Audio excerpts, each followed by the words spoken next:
Hello বন্ধুরা, আমি W খান। গত ভিডিওতে ইয়াবা ট্যাবলেট সম্পর্কে আপনাদের মাঝে কিছু কথা বলেছি। আজ আমি আপনাদের মাঝে গাঁজা সম্পর্কে কিছু কথা বলবো। ভুল ত্রুটি ক্ষমা দৃষ্টিতে দেখা। গাঁজা গাঁজা শব্দের অর্থ মারিওয়ানা, গঞ্জিকা, সিদ্ধি ইত্যাদি নামেও পরিচিত। মূলত গাঁজা উদ্ভিদের এক ধরনের প্রস্তুতি যা সাইকোঅ্যাক্টিভ ড্রাগ এবং ওষুধ হিসেবে ব্যবহারের উদ্দেশ্যে প্রস্তুত করা হয়। ফার্মাকোলজিকায় গাঁজা প্রধান সাইকোঅ্যাক্টিভ উপাদান হল টেট্রাহাইড্রোক্যানাবিনল THC। এটি উদ্ভিদের 483টি পরিচিত যৌগের একটি। এছাড়াও 84টি অন্যান্য ক্যানাবিনয়েডস রয়েছে, যেমন ক্যানাবিডিওনল, CBD, ক্যানাবিনল, CBN, টেট্রাহাইড্রোক্যানাবিভারি THCB এবং ক্যানাবিগেরো CBG। গাঁজা সাধারণত ধূমপান, বাষ্পীকরণ, খাবারের মধ্যে মিশ্রণ এবং নির্যাস হিসেবেও ব্যবহৃত হয়ে থাকে। গাঁজা প্রায়ই এর সাইকোঅ্যাক্টিভ এবং শারীরবৃত্তীয় প্রভাবের জন্য ব্যবহৃত হয়, যেমন একটি উচ্চ বা ভেলকা অনুভূতি হিসেবে সাধারণ উপলব্ধি পরিবর্তন, রমরমা, উচ্চ মানের মেজাজ এবং ক্ষুধা বৃদ্ধি করে।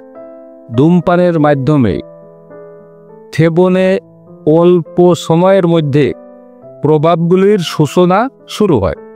অন্যদিকে রান্না করে খাওয়া হলেও প্রায় 30 থেকে 60 মিনিট পর এর প্রভাব উপলব্ধ করা যায়। উভয় ক্ষেত্রে এর প্রভাব 5 থেকে 6 ঘন্টা স্থায়ী হতে পারে। সম্ভাব্য স্বল্পমেয়াদী পার্শ্ব প্রতিক্রিয়ার মধ্যে রয়েছে স্বল্পমেয়াদী স্মৃতিহ্রাস, মুখ গহ্বরের শুষ্কতা, অনভিজ্ঞের মতন আচরণ করা, চোখ লাল হওয়া এবং মস্তিষ্ক বিকৃতি বিশেষ বা উদ্বেগ অনুভূতি হওয়া। সম্ভাব্য দীর্ঘমেয়াদী পার্শ্ব প্রতিক্রিয়ার মধ্যে রয়েছে মানসিক ক্ষমতা হ্রাস, যারা 13 থেকে 19 বছর বয়সে সেবন শুরু করেছে, এবং শিশুদের মধ্যে আচরণগত সমস্যা দেখা যায় তাদের মা গর্ভাবস্থায় গাঁজা সেবন করে।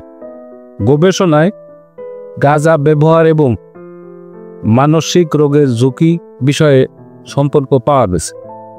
যদিও গাঁজা কর্যীকরণ ও প্রভাব সম্পর্কে বিতর্ক রয়েছে। আধুনিককালে গাঁজা বিনোদনমূলক বা চিকিৎসার ঔষধ হিসেবে ব্যবহৃত হয়ে থাকে। প্রাথমিককালে ধর্মীয় বা আধ্যাত্মিক আচার অনুষ্ঠানের অংশ হিসেবেও খ্রিস্টপূর্ব 3000 বছর পূর্বে এর ব্যবহার হতো। ইংরাজি 2013 সালের হিসেবে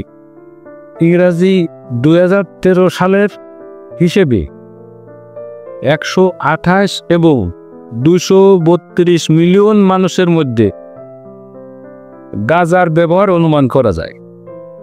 বিশ্বব্যাপী জনসংখ্যার 15 এবং 65 বছরের মধ্যে 2.7% থেকে 4.9%।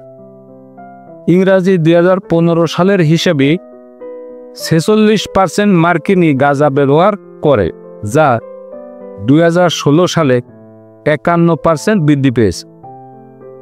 প্রায় 12% বিগত বছরের মধ্যে এর ব্যবহার করেছেন এবং 7.3% বিগত মাসে এর ব্যবহার করে।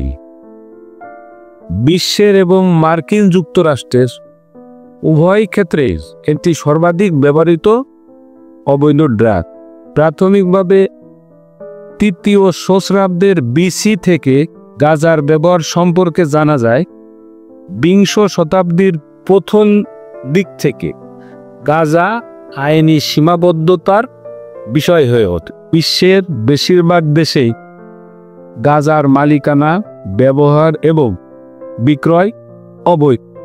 চিকিৎসা বিজ্ঞানে মারিওয়ানা বা গাঁজা মূলত চিকিৎসক প্রস্তাবিত ভেষজ থেরাপি হিসেবে গাঁজা উদ্ভিদের ব্যবহার বোঝায়, যা ইতিমধ্যে Canada, Belgium, Australia, Netherland, Spain এবং মার্কিন যুক্তরাষ্ট্রের 32টি রাজ্যে স্থান করে নিয়েছে।